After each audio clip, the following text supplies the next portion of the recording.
जी बिस्मिल्लाहिर्रहमानिर्रहीम। अस्सलाम वालेकुम वरहमतुल्लाहि वबरकातुहू। जी मेरे प्यारे मुसलमान भाइयों, आज जो मैं आपके लिए इस्लामी मैसेज लाया हूँ वो दुरूद शरीफ की फ़जीलत के बारे में है। जी तो चलते हैं हम अपने आज के इस्लामी मैसेज की तरफ। दुरूद शरीफ दुनिया और आखिरत की कामयाबी जो है दुरूद में है।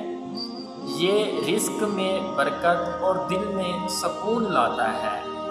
दुरूद शरीफ इंसान को महबूब खुदा बनाता है। ये अमल सबसे अफजल इबादतों में से है। दुरूद शरीफ ज़िंदगी का सबसे हसीन वजीफ़ा है। मैं अल्लाह ताला की बारगाह में दुआ करता हूँ कि अल्लाह ताला मुझ समेत तमाम मुसलमानों को दुरूद शरीफ पढ़ने की तौफ़ीक़ अता फ़रमाए। आमीन या रब्बिल आलमीन।